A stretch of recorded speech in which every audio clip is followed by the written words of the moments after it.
Hi, இன்றைக்கி நம்ம பார்க்க போகிறது பிக் சைஸ் பிரிஞ்சால். இந்த பெரிய கத்திரிக்காய் வச்சு இன்றைக்கி நம்ம ஒரு ஃப்ரை தான் பண்ண போகிறோம். ஸோ எப்படி பண்ணுறதுன்னு பார்த்துடலாம்.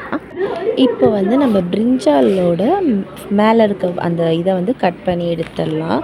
ஸோ இந்த கத்திரிக்காய் பார்த்திங்க அப்படின்னா நமக்கு சொத்தையாக இருக்கிறதுக்கு நிறையவே வாய்ப்பு இருக்குது. பட் அப்படி இருந்துச்சு அப்படின்னா இந்த மாதிரி நம்ம ஃப்ரை பண்ணும்போது நமக்கு இந்த மாதிரி ரவுண்ட் ஷேப் தான் நம்ம கட் பண்ண போகிறோம்.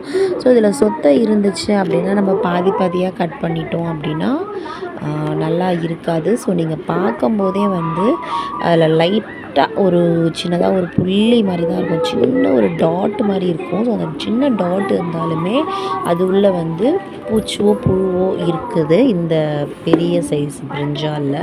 ஸோ அதனால் வாங்கும்போதே அதை கொஞ்சம் செக் பண்ணி பார்த்து வாங்கிக்கோங்க. மேபி அப்படி நம்ம வாங்கியுமே இருந்து அதில் கொஞ்சம் சின்னதாக புழுவு அந்த மாதிரி இருந்தது அப்படின்னா அதையும் நான் காட்டுறேன். ஏன்னா என்னோடய பிரிஞ்சாலில் அப்படி இருந்துச்சு. ஸோ நம்ம எப்படி பண்ணுறதுன்னு காமிக்கிறேன்.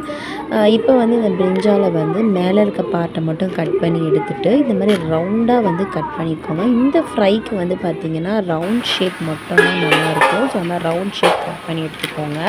அது கொஞ்சம் நல்லா திக்காக எடுத்துக்கோங்க. ரொம்ப மெலிசாக எடுத்தீங்க அப்படின்னா நமக்கு ரொம்ப அப்படி முறுமுறுன்னு ஆயிடுற மாதிரி ஆகும். கொஞ்சம் திக்காக இருந்தால் சாஃப்டாக இருக்கும். அது மாதிரி எடுத்துக்கோங்க கட் பண்ணி. இப்போ நம்ம மசாலா ரெடி பண்ணிடலாம். இதுக்கு நான் ஃபஸ்ட்டு கொஞ்சம் தனியா பவுடர், கொஞ்சம் ஃபிஷ் மசாலா, கொஞ்சம் நார்மல் மிளகாத்தூள் தான் போட்டிருக்கேன். நீங்கள் ஃபிஷ் மசாலா போடும்போது உங்களுக்கு ஃப்ளேவர் ரொம்ப நல்லாவே இருக்கும். ஸோ அதுக்காக நம்ம ஃபிஷ் மசாலா போட்டிருக்கோம்.